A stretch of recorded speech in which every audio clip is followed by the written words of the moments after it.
देखिए फ्रेंड्स, अभी जो मैं टॉपिक आपसे डिस्कस कर रहा हूँ उसको हम कहते हैं डेलीगेशन। डेलीगेशन होता क्या है बेसिकली? ये है सुपीरियर और ये है सबऑर्डिनेट। जब सुपीरियर यानी जिसको हम सीनियर बोलते हैं और सबऑर्डिनेट मतलब जिसको हम जूनियर बोलते हैं देसी भाषा में, सुपीरियर सबऑर्डिनेट को अथॉरिटी देता है।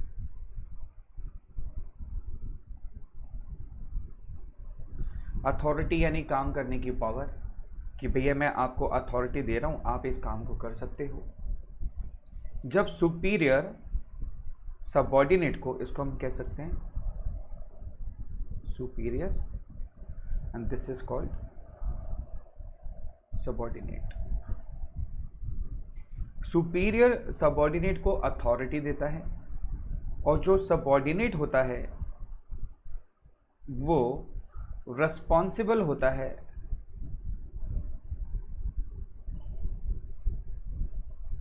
एंड अकाउंटेबल होता है जो भी काम उसको दिया जाता है उसके प्रति। यानी सुपीरियर सबऑर्डिनेट को अथॉरिटी देता है और जो सबऑर्डिनेट होता है वो रिस्पॉन्सिबल और अकाउंटेबल होता है सुपीरियर को। अकाउंटेबल का मतलब होता है बेटा आंसरेबल। ठीक है। ये जो प्रोसेस होता है, the process of transferring authority from superior to subordinate is called delegation. बात समझ आ गई? डेलीगेशन क्या होता है? Transferring of authority from superior to subordinate is called delegation. Clear हो गया? अब कॉन्सेप्ट आता है, ये जो डेलीगेशन होता है उसके अंदर में 3 एलिमेंट होते हैं।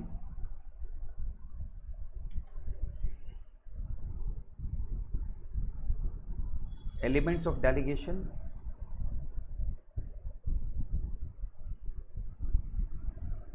एक अथॉरिटी, दूसरा रिस्पॉन्सिबिलिटी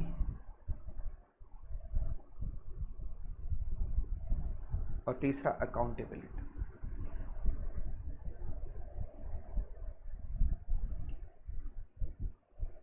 अथॉरिटी जो होती है वो डाउनवर्ड फ्लो करती है, AUTHORITY।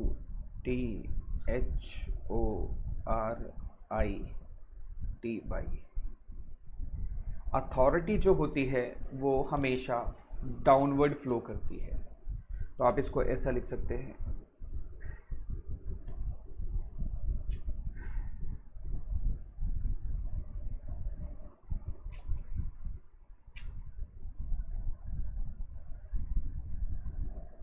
ठीक है। ये हो गया अथॉरिटी। रिस्पॉन्सिबिलिटी जो होती है वो अपवर्ड फ्लो करती है, यानी कि जूनियर से सीनियर की तरफ जाती है, यानी कि सबऑर्डिनेट से सुपीरियर की तरफ मूव करती है।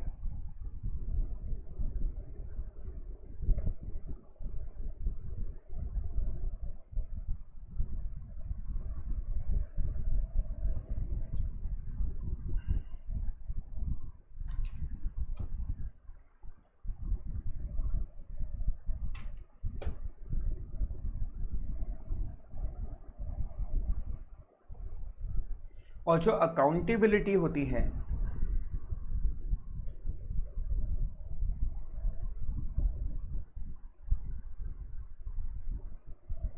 वो भी अपवर्ड फ्लो करती है।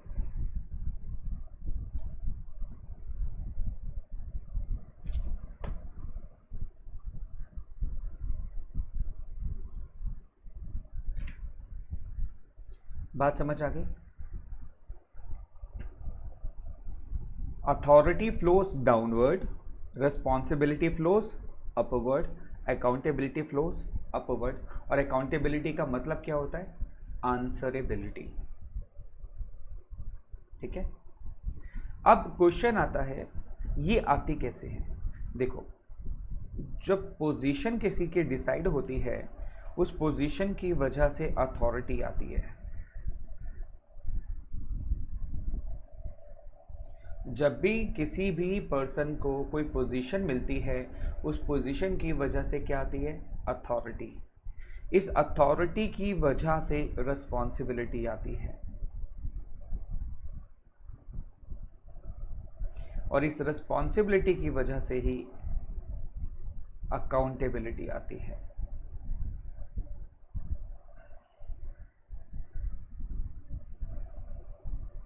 सो अथॉरिटी, रिस्पॉन्सिबिलिटी और अकाउंटेबिलिटी। पोजीशन की वजह से अथॉरिटी आती है, अथॉरिटी की वजह से रिस्पॉन्सिबिलिटी आती है, और रिस्पॉन्सिबिलिटी की वजह से अकाउंटेबिलिटी आती है। Is that clear now? Delegation समझ आ गया आपको? डेलीगेशन क्या होता है? Transferring of authority from superior to subordinate. देखो ये ज़रूरी भी है, अगर आप अपनी अथॉरिटी को ट्रांसफ़र नहीं करोगे तो आप सारे काम खुद तो कर नहीं सकते। किसी ना किसी को आपको अथॉरिटी देनी पड़ेगी, किसी ना किसी को जिम्मेदारी देनी पड़ेगी, ताकि वो ऐसे काम कर सके जो बहुत ज़्यादा इम्पॉर्टेंट नहीं है, ताकि आपका सारा फोकस किस पर हो सके? इम्पॉर्टेंट काम पर हो सके। Is that clear now? पक्का? अथॉरिटी, रिस्पॉन्सिबिलिटी, तीनों एलिमेंट क्लियर हो गए आपको? अथॉरिटी डाउनवर्ड फ्लो करती है, रिस्पॉन्सिबिलिटी अपवर्ड, और अकाउंटेबिलिटी अपवर्ड फ्लो करती है। पोजीशन की वजह से अथॉरिटी आती है, अथॉरिटी की वजह से रिस्पॉन्सिबिलिटी आती है, और रिस्पॉन्सिबिलिटी की वजह से अकाउंटेबिलिटी आती है। ये चार्ट आप ज़रूर बना लीजिए, आपको काफ़ी हेल्प करेगा। ठीक है? सुपीरियर सबऑर्डिनेट को अथॉरिटी ट्रांसफ़र करता है, इस प्रोसेस को हम क्या बोलते हैं? डेलीगेशन। चलिए अब डेफिनेशन को ज़रा प्रॉपर तरीके से एक बार समझते हैं, ये डेफिनेशन है क्या। डेलीगेशन क्या होता है? Downward transfer of authority from a superior to a subordinate. जब कोई सुपीरियर सबऑर्डिनेट को अथॉरिटी ट्रांसफ़र करता है, उस प्रोसेस को हम बोलते हैं delegation. It is a prerequisite to the efficient functioning of an organization. देखो किसी भी ऑर्गेनाइजेशन को अगर एफिशिएंटली फंक्शन करना है, एफिशिएंसी निकालनी है, प्रॉपर काम करना है, तो ये प्रायर रिक्वायरमेंट है। मैं बोलूँगा ये फर्स्ट स्टेप है। अगर आप अपनी अथॉरिटी अपने जूनियर को नहीं दोगे तो सारे बेफजूल के काम आप ही करते रहोगे। जब सारे काम आप करोगे तो आपका फोकस उन कामों पर भी जाएगा जो इम्पॉर्टेंट नहीं है या जो लेस इम्पॉर्टेंट है। इसलिए डेलीगेशन को हम फर्स्ट स्टेप मानते हैं। It is a prerequisite, यानी कि प्रायर रिक्वायरमेंट होती है डेलीगेशन की। It enables a manager to use his time on high priority activities, यानी कि डेलीगेशन करने से जो सुपीरियर है वो जो हाई प्रायोरिटी एक्टिविटीज़ हैं वो उस पर फोकस कर पाएगा। It also satisfies the subordinates need for recognition and provides them with the opportunities to develop and exercise initiative. देखो ये एक बड़ा फ़ायदा भी है, जब हम किसी को अथॉरिटी देते हैं तो उसको बड़ी खुशी मिलती है। जब कोई सुपीरियर किसी सबऑर्डिनेट को अथॉरिटी देता है तो सबऑर्डिनेट को भी लगता है कि भाई मेरी वैल्यू है, मुझे पावर दी गई है काम करने के लिए, मेरे पास भी पावर है काम करने की। तो उसकी जो एक नीड होती है रिकग्निशन की, रिकग्नाइज करने की, उसको भी पहचान मिलती है और उसको भी एक अपॉर्चुनिटी मिलती है ताकि वो अपने आप को डेवलप कर सके, इनिशिएटिव ले सके, अपने डिसीजन खुद ले सके। तो it also satisfies the subordinates need for recognition and provides them with opportunities to develop and exercise initiative. तो डेलीगेशन को हम कहते हैं first step of delegation. S से satisfies the subordinates needs, T से ट्रांसफर ऑफ अथॉरिटी, E से enables the manager on high time priority activities, P से prerequisite of efficient management। बेटा ये 4 पॉइंट बहुत इंपॉर्टेंट है। अगर आपको कभी भी डेलीगेशन एक्सप्लेन करने के लिए आ जाए कॉन्सेप्ट तो ये 4 पॉइंट्स आपको लिखने हैं। It satisfies the subordinates need, T से ट्रांसफर ऑफ अथॉरिटी, E से enables the manager on high time priority activities, और P से pre requisite of efficient management. That is called the first step of delegation. अब आते हैं 3 element जो मैंने starting में आपके साथ डिस्कस किए थे, अथॉरिटी, रिस्पॉन्सिबिलिटी एंड अकाउंटेबिलिटी। पहला एलिमेंट है अथॉरिटी। अथॉरिटी का मीनिंग होता है राइट टू कमांड, यानी कि कमांड करने का जो राइट होता है उसको पावर कहते हैं, उसको अथॉरिटी कहते हैं। रिस्पॉन्सिबिलिटी क्या होती है? It is an obligation to perform an assigned task. जब आप ऑब्लाइज करते हो, अपनी जिम्मेदारी को समझते हो, अपनी ऑब्लिगेशन समझते हो, उसको हम रिस्पॉन्सिबिलिटी कहते हैं। अगर आपसे कोई पूछे what do you mean by responsibility, it is an obligation to perform an assigned task. अगर आपको कोई काम दिया गया है, असाइन किया गया है, तो आप उसको ऑब्लाइज करते हो कि नहीं करते हो, that is called responsibility. Accountability का मतलब होता है answerability for outcomes of the assigned task, यानी कि आंसर देना, काम हुआ कि नहीं हुआ, नहीं हुआ तो क्यों नहीं हुआ, उसको बोलते हैं हम अकाउंटेबिलिटी। तो मतलब क्लियर हो गया आपको अथॉरिटी का, रिस्पॉन्सिबिलिटी का और अकाउंटेबिलिटी का? Is that clear? अब आता है डेलीगेशन।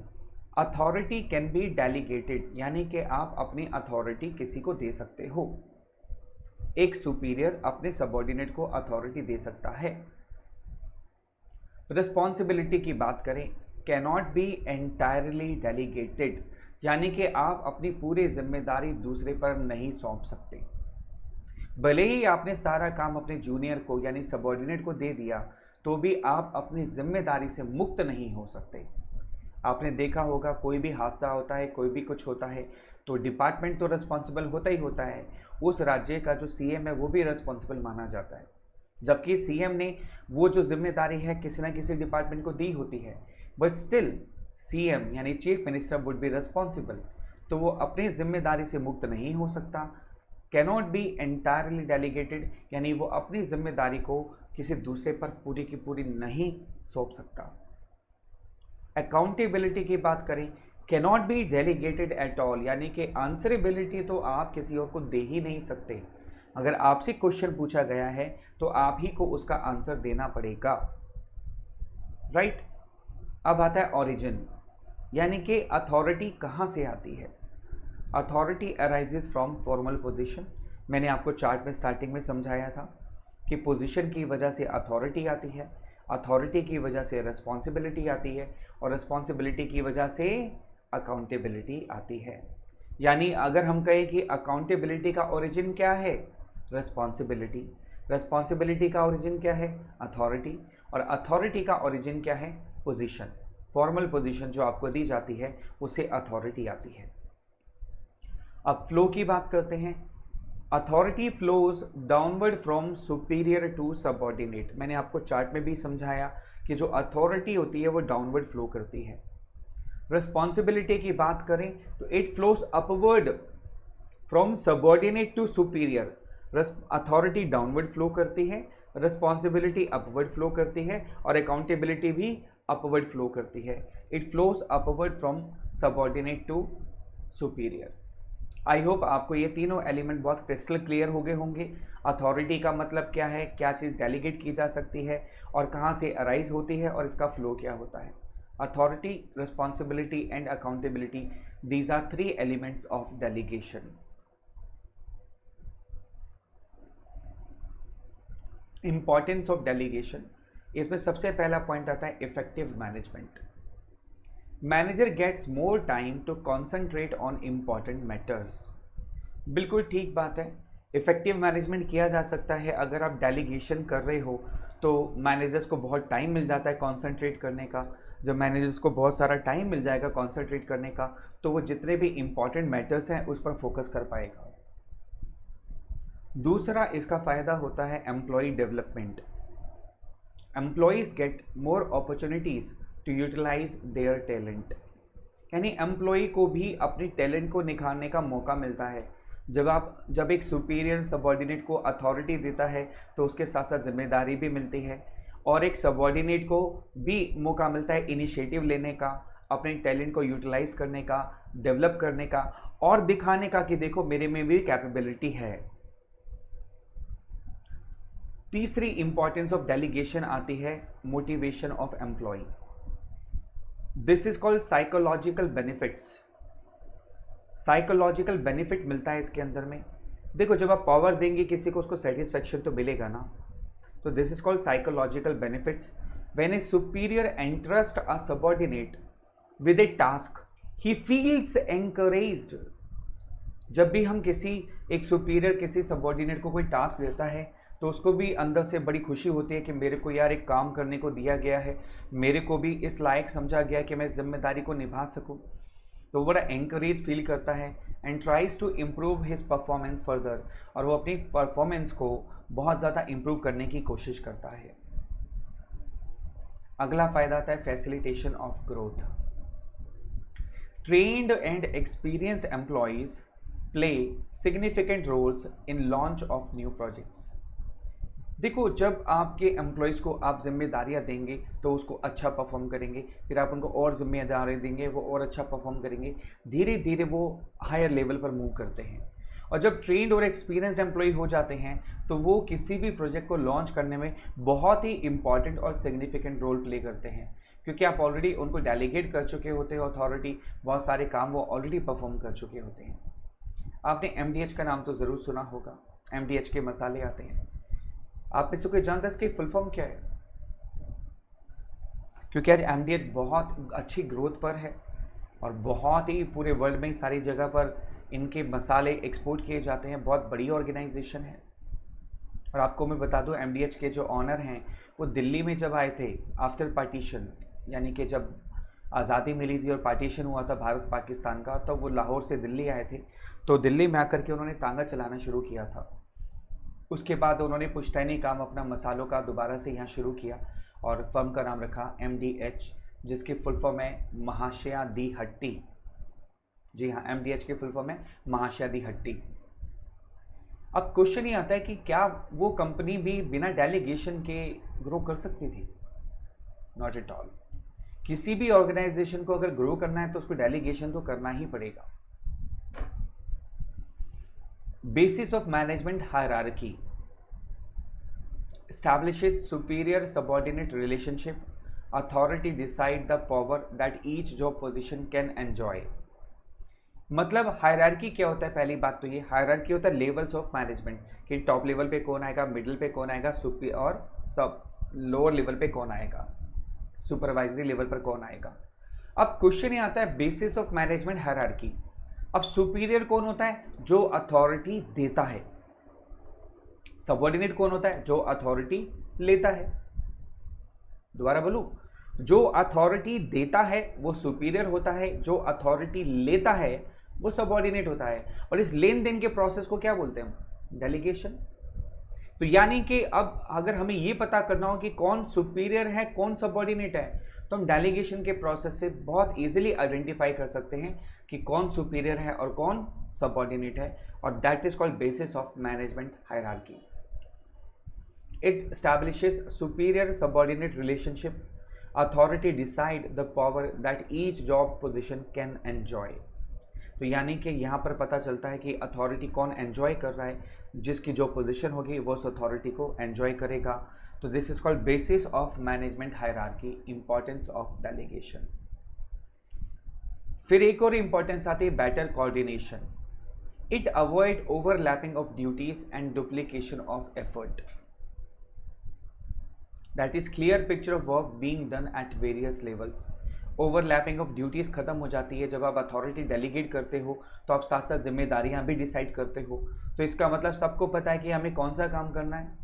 जब सबको मालूम होगा एम्प्लॉयज़ को कि हमें कौन सा काम करना है, उनके पास कौन सी पावर है, कौन सा काम उनकी पावर में आता है, कौन कौन से काम उनकी जिम्मेदारियों में आते हैं, तो उससे ओवरलैपिंग खत्म हो जाती है, डुप्लीकेशन ऑफ एफर्ट खत्म हो जाता है। इससे बिल्कुल क्लियर पिक्चर आ जाती है वेरियस लेवल्स पर, और सब लोग अपने काम को बेटर वे में परफॉर्म कर सकते हैं। And this is called importance of delegation. Delegation के फ़ायदे कह सकते हो, इसकी इंपॉर्टेंस कह सकते हो। Effective management, employee development, motivation, facilitation, management hierarchy and better coordination. तो अब आप मेरी बात को मानते हैं कि क्या MDH कंपनी बिना डेलीगेशन के आगे चल सकती थी? नहीं। MDH ने भी अपने CEO को डेलीगेट किया होगा अथॉरिटी को, फिर उन्हें फर्दर अथॉरिटी डेलीगेट की होगी। And this is called importance of delegation. देखिए आपके सामने पिक्चर है, ये बहुत पुरानी पिक्चर है, मैंने गूगल पे सर्च किया था, मुझे मिली है। महाशया दी हट्टी रजिस्टर्ड, और इसमें आप देख सकते हैं MDH की फुल फॉर्म महाशया दी हट्टी। बहुत पुरानी पिक्चर है। MDH CEO, M से मोटिवेशन आता है, D से डेवलपमेंट ऑफ एम्प्लॉय होता है, H से हायरार्की का बेसिस होती है डेलीगेशन, C से कोऑर्डिनेशन आता है, E से इफेक्टिव मैनेजमेंट होता है और O से offer growth prospect. MDH, importance of delegation. Is that clear now? Note कर लीजिए इसको बेटा, क्योंकि एक बार लिखना 10 बार सुनने के बराबर होता है। Importance of delegation, MDH CEO, M से मोटिवेशन, D से डेवलपमेंट ऑफ एम्प्लॉय, H से हायरार्की बेसिस, C से कोऑर्डिनेशन, E से इफेक्टिव मैनेजमेंट और O से offer growth prospects. Right, I hope now it's very clear to you. तो delegation समझ आ गया, transfer of authority from superior to subordinate, और इसके 3 एलिमेंट होते हैं, अथॉरिटी, रिस्पॉन्सिबिलिटी एंड अकाउंटेबिलिटी। और उसके बाद हमने किया importance of delegation, that is MDH CEO। Please इसको नोट कर लेना बेटा और बार बार रिकॉल करना है, MDH CEO, MDH CEO, MDH CEO, ताकि आप इसके इंपॉर्टेंस को अच्छे से लर्न कर सके बेटा। ठीक है, टेक केयर, मिलता हूँ अगली वीडियो में अगले टॉपिक के साथ बच्चे।